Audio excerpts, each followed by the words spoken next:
And I do urge you to friend Professor Charles Lipson on Facebook, because that's normally where you find his very choice comments on music, and specifically the blues from his native Mississippi that morphed into Chicago blues. The man has forgotten more about blues than most of us will know, but he's actually an American political scientist who is a professor emeritus of political science at the University of Chicago. I have my notifications set up, and I don't do this very often, but when he publishes a column, I get the column automatically. And I saw this, I think, earlier today. So, Professor, thank you for joining us on short notice. How are you, sir? Well, I appreciate you saying all those kind words, and I do love talking music with you, both on and off the air. Well, we better start with the politics, because it's important. Okay. Joe Biden's over there right now. People are raising now the possibility, after a long list of conditions to be met, that we will welcome Ukraine into NATO. Why would you debate that now?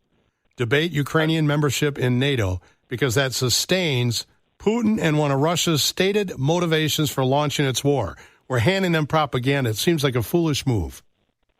Well, we're debating it now because the Ukrainians brought it up, and a lot of NATO members want it to happen. I've got a column coming out tomorrow. People can get it at charleslipson.com, free, where I say I think it's a terrible idea to do it during an ongoing war. And the main reason for that is that NATO's real strength is that it has used its military power to deter an attack. NATO was formed in 1949 under the Truman administration, and it was formed to deter the Soviet Union.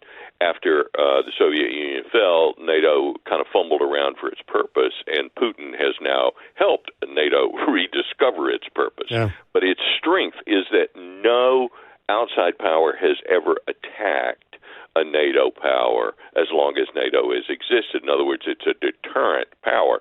But if you and NATO has something called Article 5, which says any attack on one member is attack on all of us, one for all and all for one.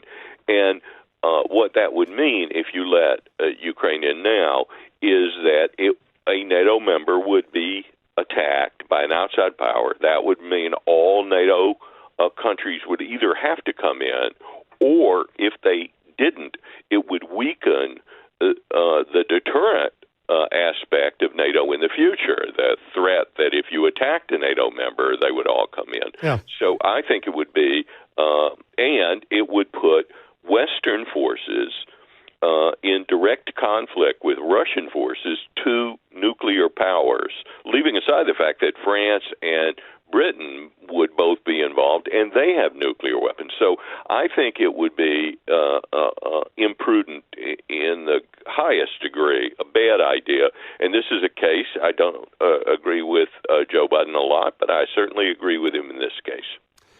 Well, we'll see. I think even talking about it at this point is ludicrous. And if Turkey, I'd like to rethink that. It's too late, obviously, and in Sweden and Finland, because you're right. We're right up on the border now of, I still say the Soviets, but the Russian Federation at this point.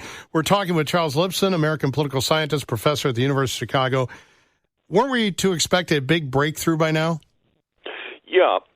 A lot of people were expecting it, and the reason they were expecting it is that there was a huge breakthrough in the north, in the province, they call them oblasts over there, but the province in the north called Kharkiv, and Ukraine took that very quickly. And then in the south, there was a province called Kherson, which is kind of divided in half by a river.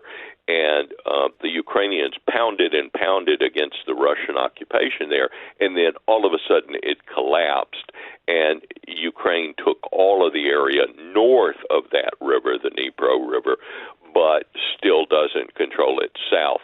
So what you have now is Crimea and this Donbass, Crimea in the south, right on the Black Sea, and the Donbass region in the east, which borders Russia.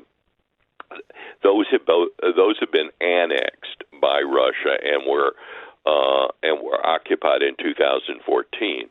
And then you have an area that connects the Crimea all the way to the Donbass that was largely annexed by the Russians in 2022 when the war started.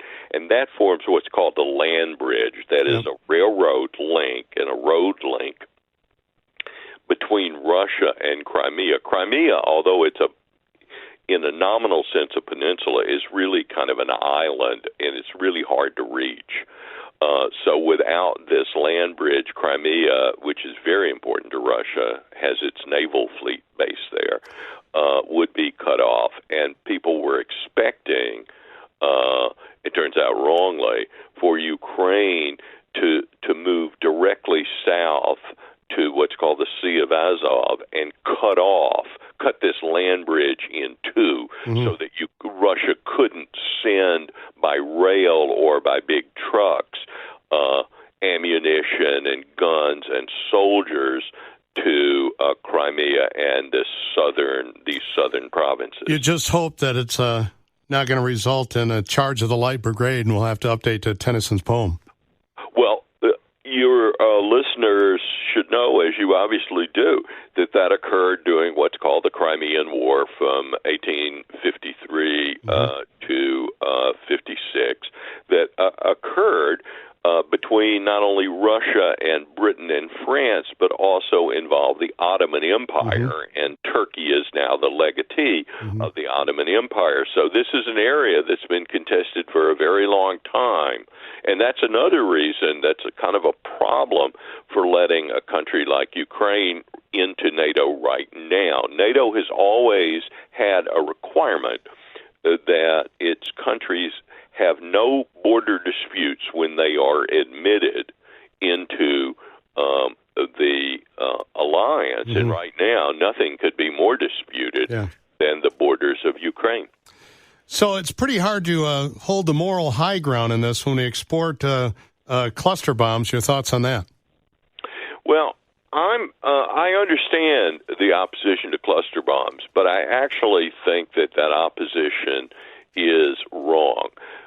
All weapons kill soldiers, so the fact that they do a lot of killing is not the problem. The problem with cluster bombs is when they are used.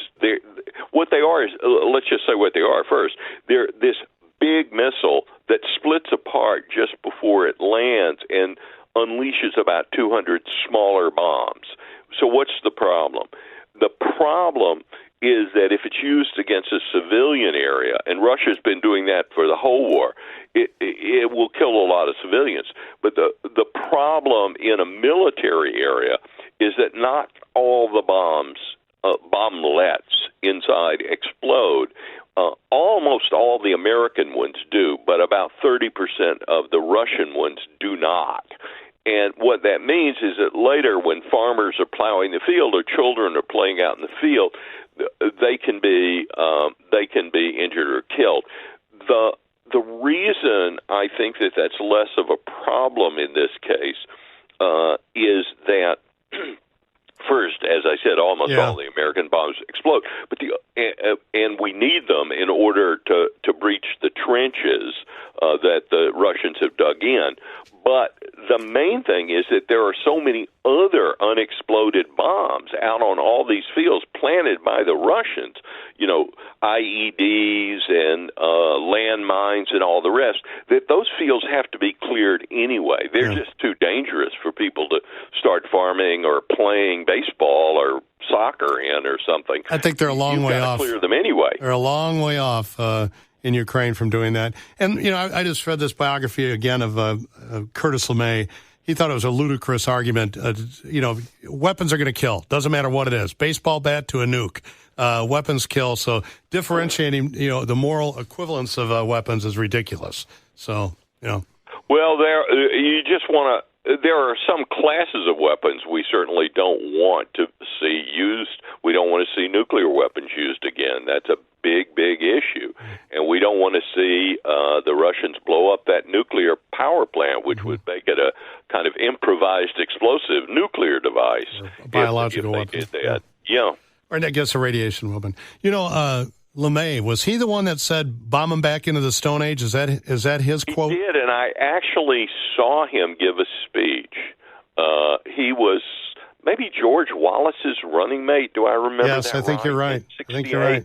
And I saw him give that speech, incredibly, at Yale University, where speeches like that would be almost impossible today. I mean, he was a bad guy. Don't get me wrong. Well, no, he was a very strategic Air Force general when it came to World War II and through Korea and even the early days of Vietnam. And he created the Strategic Air Force, the Long Range Nuclear Command. Yeah. But it's Clint Eastwood once said a man's got to know his limitations, and sometimes you can be a great general in getting the Air Force up and running and knowing how to use it and so forth, but it doesn't mean you're a great strategic thinker. The thing about Vladimir Putin is that he's neither.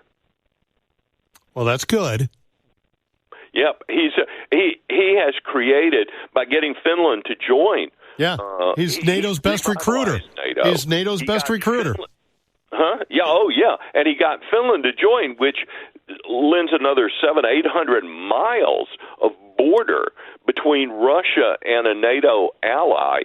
And moreover, it's only at some points like less than 40 miles between the Finnish border and St. Petersburg. Mm-hmm. So he's just created a mess. And Sweden has been neutral forever, and now it's going to be a member of NATO. So he's actually strategically incompetent at a very high level.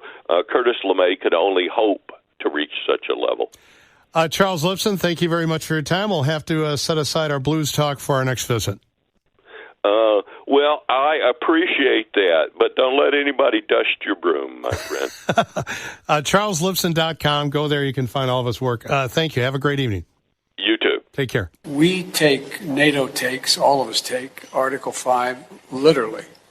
1 inch of NATO territory means we're all in the war together. Well, let's underpromise and overdeliver. Let's not overpromise and underdeliver. The United States is here today to reaffirm our commitment to NATO, but also to Vilnius. Look, we go back a long way, and when we're committed to Lithuania and to the Baltic.